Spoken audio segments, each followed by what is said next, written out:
Hi, beautifuls. 1 second.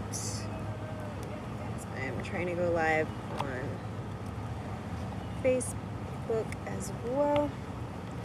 I'm using the tree as a wedge. Okay. Okay.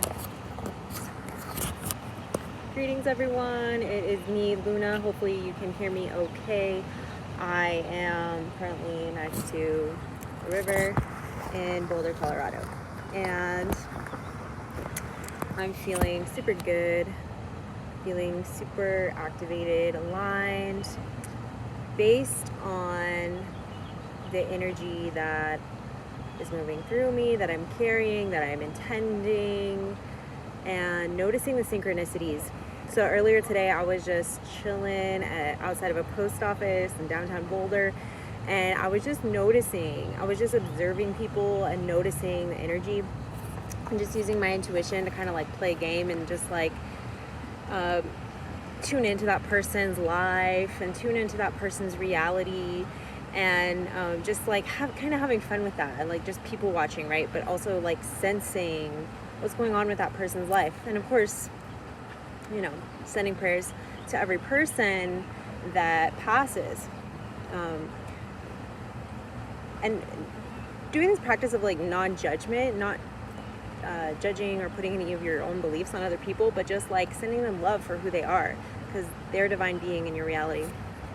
So I think it's really important to witness all people as divine beings, and recognizing and honoring that divinity that is in each and every person. Even though we might not totally connect with it or understand it, it's really important to just like honor that in other people, especially the people that trigger us the most, and especially the people that, you know, we have a hard time with.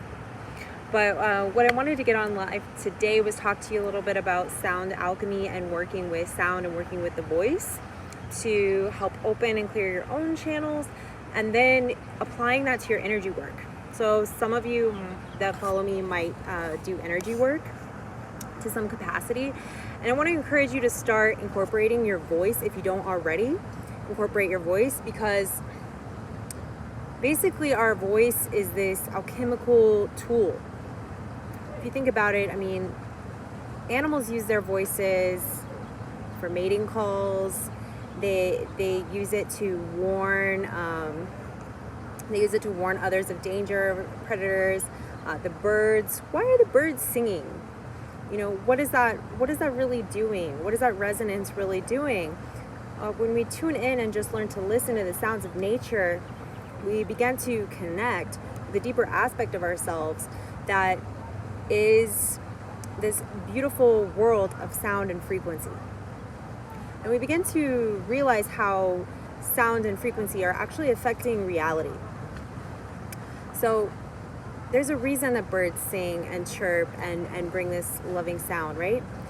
You notice when you go to see an artist you really love or really connect with, there's something that happens to you when you hear the sound. There's something that activates you. There's something that maybe opens your heart, or maybe opens higher chakras or even lower chakras. I like to listen to a lot of bass music and a lot of rap music because it is root chakra energy. It helps me ground, it helps me connect, it helps me feel that primal aspect, that primal energy of self. And I think that's an important energy to work with. And then we have the celestial, angelic sounds and frequencies that open and expand our third eye and our crown and allow us to receive these cosmic messages. I first discovered that I was a channel over 10 years ago when I was working with my plants. I used to grow plants. I used to sing to them. I would chant mantra. I would chant mantra for hours. I would do mantra in and out just while I was gardening. And what happened to me was I started to shift my vibration in doing this.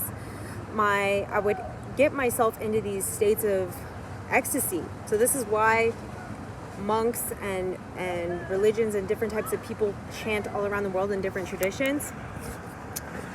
Even indigenous traditions, there are chants, there are mantras, because they shift the vibrational frequency, the vibrational set point. So anyways, I started doing this, and then boom, something told me, a voice told me to let go of the mantra, let go of the chant. And I opened my channel and began allowing these frequencies to come through. Now, initially, it was a lot of kind of purging. I was allowing myself to scream, yell, get really ugly with myself before I could reach these angelic tones and frequencies that are coming from these higher dimensional. So I don't like to judge any being in existence. I don't like to judge lower frequency beings. I like to give them space to speak as well. And I know that might freak people out, but you know, in order to move energy and shift energy, sometimes things need to be given a voice. They need to speak. So allowing things to speak through you is a powerful tool of alchemy. So you might have aspects, to me, we're multidimensional beings, right? So we have infinite versions of ourselves, infinite realities. We are also conduits of energy. We are channels for the divine to come through, but that means we can also be channels for lower energy entities. So if your vibration isn't clear, if you're not working on yourself, taking care of yourself to be in good health, you might have lower dimensional beings come through you. Now, this isn't an issue. Don't freak out. Consider it a blessing. Consider it a gift if this comes up in your reality, because it's an opportunity for you to reclaim power and to send that being love, because they're asking for love, they're asking for your help, they see you as an open vessel, but you must show them that you are in power, you are in charge of your being, so you can transmute that energy. Okay, this is a lot of what I teach people when you work with me one-on-one, is really how to clear and solidify your channel and how to overcome fear of lower entity beings and how to transmute them, send them back to the light. But I work with dragon energy specifically because dragons are able to go in between all realms and they don't discriminate, right? They are doing alchemy. This is the business of the alchemy, and it's not about judgment, it's not about fear, it's about alchemy and transmutation, transformation, bridging realities into this divine moment. For creator, for the expansion of the universe, for the expansion of the network. Because we're all here as pillars of light, beings to help communicate. To me, I am a bridge between the heavens and the earth. So I communicate and I send signals to help activate things in other people. I transmit frequencies to help really activate new ways of thinking, to reprogram the mind so one can reclaim sovereignty and power, self-mastery over oneself.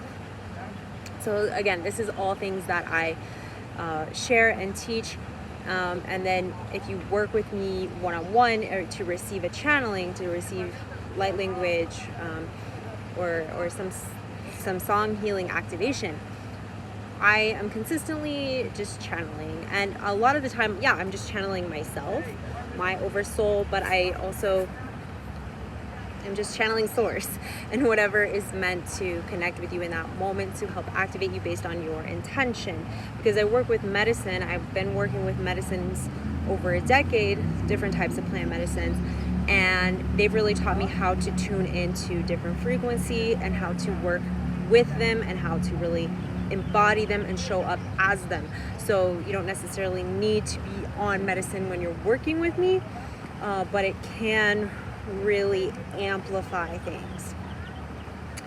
And it all begins with that intention. I believe every day is some sort of ceremony, some sort of prayer into our reality. And we have the ability to alchemize our reality. We are co-creators here. We are all doing this together. And I believe that there's this other timeline that we can shift into where we release the idea of needing to adapt to one form of language. I'm very grateful for our language, and I'm very grateful for all languages. I wish that I knew more languages. I'm working on that right now. Unfortunately, in the US, we don't put that much emphasis on learning other languages, but I want to travel the world more, so that is important to me. But I also believe in the language of energy and the language of vibration and frequency. And I've been able to communicate with people without using words, right? It's an energy. It's the way we move. It's the way we carry ourselves. And the language of light, the language of source, it comes in tones and it comes in frequencies.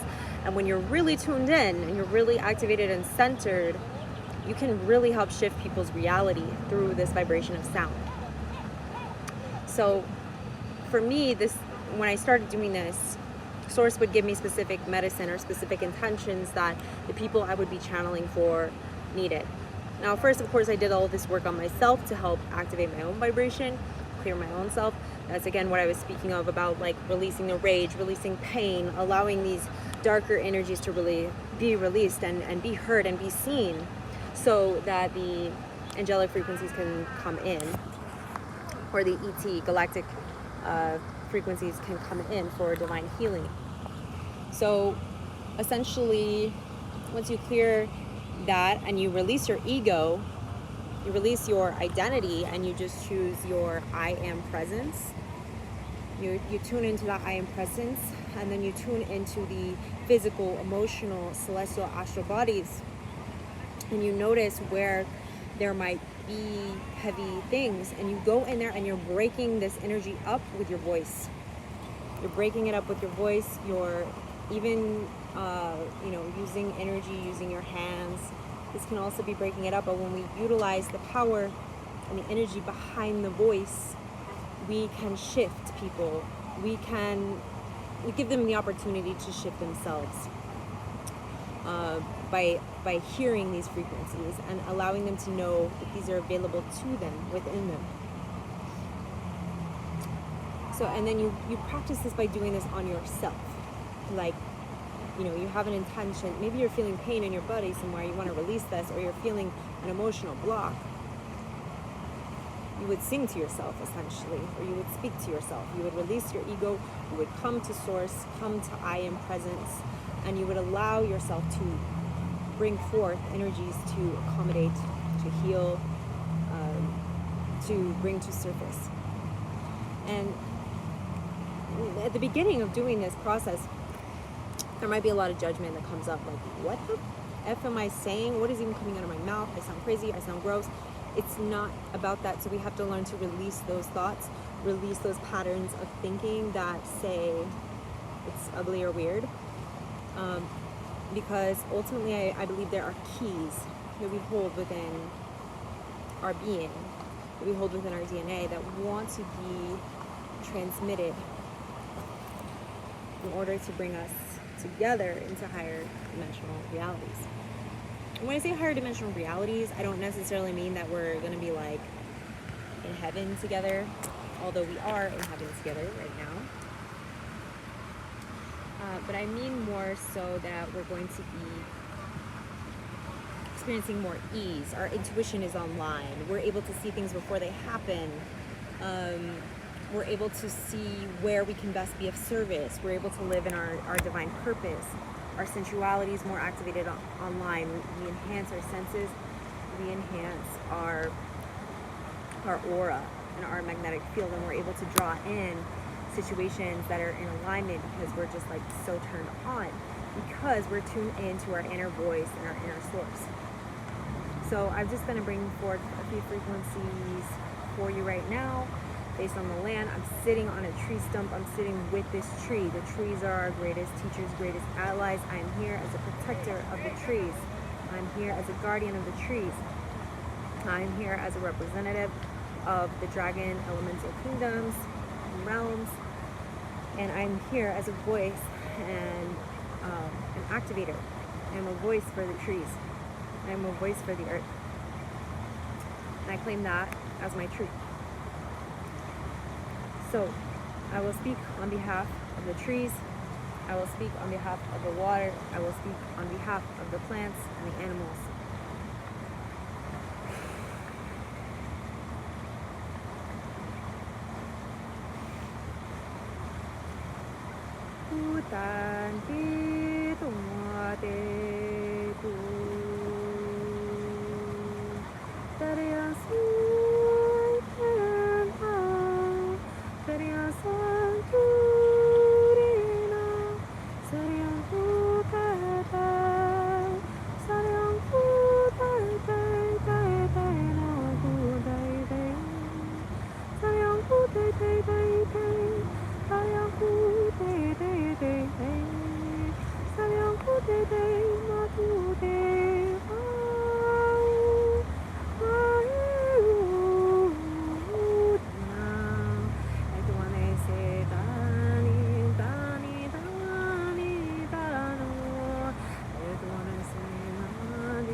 So the trees remind us the importance of connecting with our own roots and establishing our own roots, nurturing our roots. And when we are, the earth, the trees are reflections of us. They show us how strong we are, how capable we are. And when we are giving back to them and nurturing them, we are nurturing ourselves, because our body temple isn't just this flesh, it extends to our environment. And really nurturing those roots, these foundations, but also your family life, your connections, nurture them, because they're your foundation. If everything collapses, the matrix collapses, right? If the government were to shift, if power were to go out, if our cell phones were to go off, would you feel like you could handle things? Would you feel safe and secure? For me, I definitely do, because I have built myself a community, I've connected with a community, I have connections with people, I show up for people when they need me, and I'm a supportive, loyal individual that, for the most part, you can count on. And I think that if things went wrong, like, I have community, so I'm not afraid. The same kind of thing with our finances. Like, if you ran out of money, if you lost your home, these kind of things. Do you have a community? Do you have a support system? People that have your back? If you don't, I think, it's a good idea to build community and connect with other souls, so that you don't have that fear anymore. Because I feel like when we're all really connected and holding each other like the trees are holding each other and all connected by their roots, then we can trust that we got this no matter what comes, no matter what may come. And I keep hearing the message from the indigenous people, to really focus on loving each other, loving the earth, and it's that inner reliance, resilience, where we're really honoring the earth and planting our own food and able to build our own shelter. I don't think things are going to collapse anytime soon, but you never know. And I think being sovereign individuals is sexy. So, okay, I did want to pull. Sorry about this screen, but I did want to pull a star dragon message for us before I close out. Thanks for watching, y'all. I just want to go live more and talk to y'all more, so inspired to do that. So thanks for listening. Message from our dragon ancestors. What do the dragons want you to know today? Ooh. Whoa, I just dropped all my cards on the ground. Okay. We got this beautiful being. And it's a unicorn dragon. Okay, and sexy dude. And they're friends. Okay, transformation and defining yourself, number 3.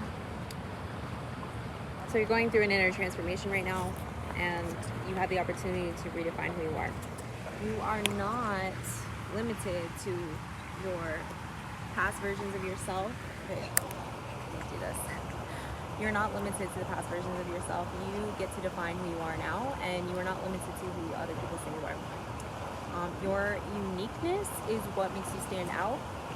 Oh my gosh, there's a huge honeybee! Oh my it's so cute. Yeah, so make yourself stand out. Do something original. Like, don't be a carbon copy of other people. Do things that are original, and also, like, don't be afraid to open your heart for the support that you need. There is protection available for you, but also there are beings that are really interested in your light and would love to get to know you and are really attracted to you. But it's important to have clear boundaries and discernment with these individuals, you know. So yeah, because I mean, you never know, he could try to pull that sword on you, so don't let him get away with that. You're way stronger though, and way more mighty and powerful, so that can be intimidating to others. Your strength, your power, your individuality can be intimidating to some people, and that's okay. You know, don't let that dim your light. Like, keep being in your strength, keep being in your power. So, all right, I'm gonna go live on Instagram now too. I'm just trying to get on all platforms a little bit more. I am traveling right now in Colorado. I'm going to be participating in some events tomorrow. I think in the Boulder area. Yep, but I'm offering my virtual readings and virtual sound healings, light language activations. If that's something that interests you, just reach out to me, because I really want to share my gifts with more people. So, you know, can work something out always. So, sending love, sending light, sending the intention, help make your dreams come true, and manifest. If there's anything that you're trying to manifest that you're having a hard time with, I would love to do some prayers for you and offerings to the elementals to help you be able to manifest those things. So, like, reach out to me and just let me know what you would like to manifest, or what you're calling in or praying for, and I'd be happy to send those prayers out to the elementals for you. So thanks so much for tuning in and watching, and be sure to tune in for more, and because I want to be sharing on all platforms. So check me out, lunarastarshine, DJ Dragonatrix, coming at you. I'll be playing Kava Bar, Lacuna Kava Bar in Sedona, July 2nd. So I'll be back for that. So I'll see y'all soon. Bye. Bye.